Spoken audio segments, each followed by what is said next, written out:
박근혜 대통령이 취임 2년을 맞았지만 해군기지 갈등 해소와 4.3의 완전한 해결 등 제주 지역 6대 공약은 뚜렷한 성과를 내지 못하고 있습니다. 롯데와 부영, 신라가 3파전을 벌이고 있는 시내 면세점 사업자가 모레 결정됩니다. 지역 균형 발전이 심사의 최대 변수로 떠올랐습니다. 제주의 대표적인 관광지인 용두암 관람로가 낙석 사고로 폐쇄된 채 반년째 방치되고 있습니다. 추가 붕괴 위험까지 높아지고 있습니다. 제주 지역 렌터카 교통사고가 급증하고 있습니다.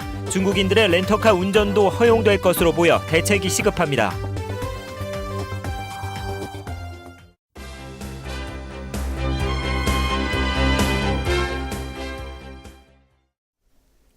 여러분 안녕하십니까? 뉴스데스크 제주입니다. 박근혜 정부가 출범 2년을 마무리하고 집권 3년 차를 시작했습니다. 하지만 선거 당시 내세웠던 제주 지역 6대 공약은 아직도 뚜렷한 성과를 내지 못하고 있습니다. 현재훈 기자가 보도합니다.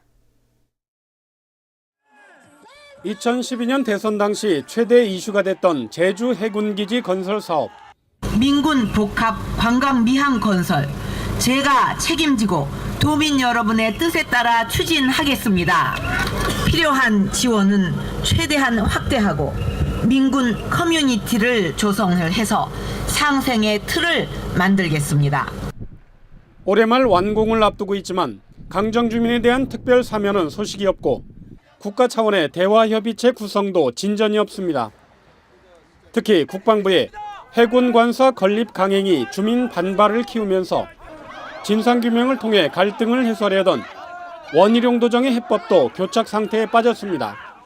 중앙정부의 독단성이 사실은 지방정부를 지배하고 있는 상황인 것 같아요. 그래서 지방정부의 의견이 이제 묵살되고 있는 상황이다라고 보고 있습니다. 그리고 또한 지방정부 또한 좀 더 그 문제를 해결하기 위해서 진정성을 좀 가져야 되지 않겠는가라고 생각이 됩니다. 4.3의 완전한 해결이라는 공약은 국가 추념일 지정으로 순조로운 듯 했지만 희생자 재심사 논란이 불거지면서 진상규명과 명예회복 사업은 한 걸음도 나가지 못하고 있습니다. 감귤 명품화 사업은 국비 지원 확대에 정부가 난색을 표하면서 무늬만 국책 사업이 돼버렸습니다. 결국 주요 공약 중에는 제주공항 인프라 확충 사업만 예정대로 추진되고 있는 상황입니다. 하지만 영남권에 공약했던 동남권 신공항도 동시에 추진되면서 우선순위에서 밀릴 수 있다는 우려도 있습니다.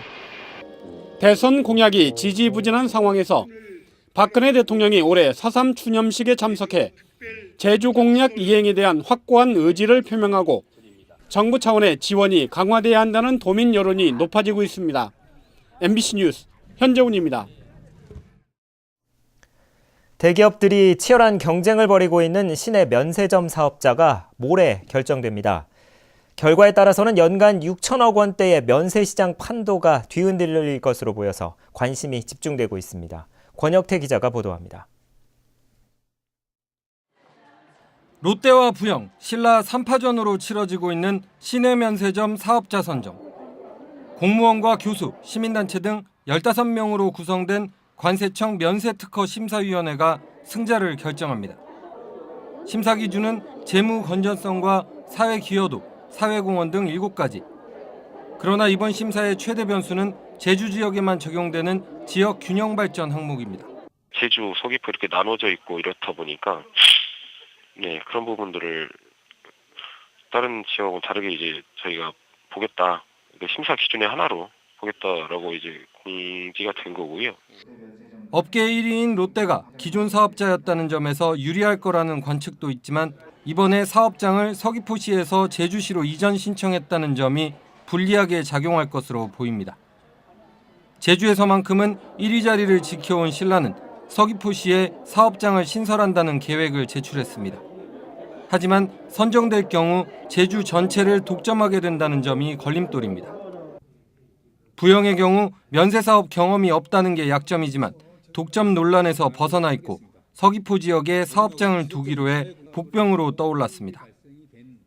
현재 매출액의 1%에도 미치지 않는 지역사회 환원 규모가 사업자 선정 이후 어떻게 달라질지도 지켜볼 대목입니다.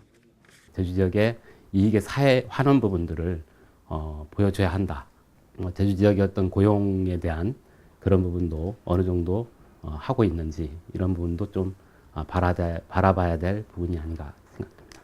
관세청은 업체들이 제출한 사업 계획서에 대한 심사위원들의 평가 점수를 합산해 사업자를 선정한 뒤 다음 달 2일쯤 결과를 발표합니다. MBC 뉴스 권혁태입니다. 감귤 생산 실명제가 도입됩니다. 제주도는 현재 출하 조직명만 표기되고 있는 감귤 포장 상자에 농가 성명과 연락처, 규격과 품종을 표기하는 생산 실명제를 도입한다고 밝혔습니다.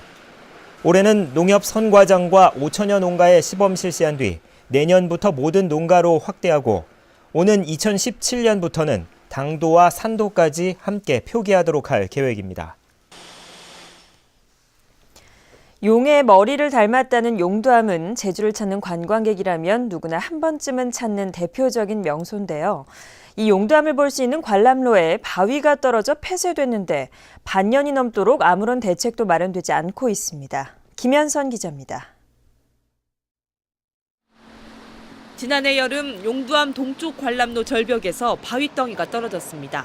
직경 70cm의 바위가 관람로를 덮치면서 펜스는 두 동각이 났습니다.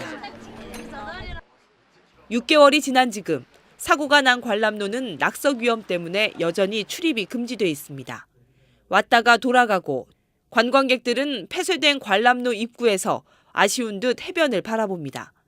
서쪽 관람로를 통해서만 오고 가야 하는 사람들은 좁은 바위길을 지나느라 불안하기만 합니다. 저쪽은 여기 뭐 막혀있다 그래가지고 그냥 여기로 다시 그냥 돌아왔었어요. 저희들 보는 입장에서도 저쪽으로 들어와야 좋죠. 아무래도 와서 이렇게 건너와서 이렇게 보고 이렇게 나오시는 게 좋은데 또 다시 돌아와서 거꾸로 왔다가 다시 또 나가서 이러는 그런 불편함은 많습니다. 제주시는 정부의 국비 지원이 무산되는 바람에 제주도가 추경 예산에 반영해야 보수 공사를 할 수 있다는 입장입니다. 낙석 부분이라든가 토사 유실 우려 구간하고 전도되는 부분, 기타 이제 수목 정비, 그 조명 등 보강 공사 이런 것을 사업비 5억이 확보가 되면은 최근 용두암에 대한 안전진단에서 확인된 낙석과 토사 유실 우려 구간은 20군데, 붕괴 위험도 높은 것으로 밝혀졌습니다. 한 해 100만 명 이상이 몰리는 관광지의 안전 문제를 놓고 예산 타령만 하는 사이에 추가 붕괴 사고까지 우려되고 있습니다. MBC 뉴스 김현선입니다. 제주도의회는 오늘 전체의원 간담회를 갖고 추경 예산안 처리 방향을 논의했지만 뚜렷한 결론을 내리지 못했습니다. 비공개로 열린 간담회에서 도의원들은 제주도가 제출한 추경 예산 일부를 삭감한 뒤 다른 사업으로 증액하자는 의견과 삭감은 하되 내부 유보금으로 돌려 증액하지 말자는 의견이 맞선 것으로 알려졌습니다. 결국 도의회는 상임위별로 논의를 거친 뒤 운영위원회에서 다시 협의하기로 했습니다. 최근 제주를 찾는 관광객이 늘면서 렌터카 교통사고가 급증하고 있는데요. 앞으로는 중국인들의 렌터카 운전도 허용될 것으로 보여 대책이 시급해지고 있습니다. 이소현 기자가 보도합니다. 승용차가 형체를 알아보기 힘들 정도로 심하게 찌그러졌습니다. 렌터카 석 대가 잇따라 부딪힌 사고로 관광객 12명이 다쳤습니다. 이처럼 제주 지역에서 발생한 렌터카 교통사고는 4년 만에 68%나 늘었습니다. 사상자도 해마다 꾸준히 늘어나면서 52%나 증가했습니다. 대부분 들뜬 기분에 과속을 하거나 도로 구조에 익숙하지 않은 경우가 많기 때문입니다. 방지턱 보니까 노란색 색깔이 안 칠해져 있는 것도 있었고, 그다음에 길이 좋은 것도 있었는데 그렇다 보니까 약간 과속도 하게 되는 것 같고. 게다가 중국인 자국 면허증 소지자에 대해 렌터카 운전을 허용하는 특별법 개정안이 통과될 경우 교통사고를 부추긴다는 우려의 목소리도 적지 않습니다. 중국이랑 저희랑 교통체제가 되게 하니까는 사고가 많이 나요. 그래가지고 저희는 방해하지 않는 편이에요. 제주도는 렌터카의 속도 제한 장치를 의무적으로 달도록 조례를 제정하겠다고 했지만 지지부진한 상황. 안전운전 해라가 홍보하고 이런 정도밖에는 서울의 도에서는 지금 할 수 없는 입장이거든요. 거기에서 바뀌어야 되는 상황인데 제주도만 이거 빠져나오기가 상당히 어려운 부분이 있어서. 제주 지역 렌터카는 2만여 대로 1년 만에 4,000대나 늘었습니다. 하지만 급증하는 교통사고를 막을 대책은 마련되지 않아 국제적인 관광도시인 제주의 안전은 흔들리고 있습니다. MBC 뉴스 이소연입니다. 다음 달 11일 실시되는 제1회 전국 동시 조합장 선거에서 제주 지역에서는 31개 조합에 71명의 후보가 등록해 평균 2.3대 1의 경쟁률을 기록했습니다. 고산과 한경농협은 4명이 등록해 가장 높은 경쟁률을 보였고 제주시와 조천, 중문과 효돈농협, 한림수협 등은 1명만 등록해 무투표 당선이 사실상 확정됐습니다. 선거운동은 내일부터 다음 달 10일까지 후보자 본인만 할 수 있습니다. 제주 4.3 희생자 유족회가 올해 4.3 희생자 추념식에 박근혜 대통령이 참석해 줄 것을 공식 요청합니다. 4.3 유족회는 모레 제주시 한의관광호텔에서 정기총회를 열어 박근혜 대통령의 추념식 참석 건의문을 채택할 예정입니다. 유족회는 이날 행사에서 통권 제14호 제주 4.3 출판 기념회를 열고 추념일 지정 유공자들에게 감사패도 전달합니다. 부동산 시장 안정을 위해 제주도 차원의 주택개발청 신설이 시급하다는 주장이 나왔습니다. 제주대 정수연 교수는 오늘 열린 부동산 시장 정책 토론회에서 주택개발청이 설립되면 제주 여건에 맞는 부동산 대책을 세울 수 있고 중산층과 저소득층을 위한 주택 공급이 가능하다고 밝혔습니다. 정 교수는 최근 7년 동안 제주의 주택가격 상승률은 43%로 전국 평균보다 2배 이상 높았고 지난해 중국인의 거래가 6.5%를 차지했다고 밝혔습니다.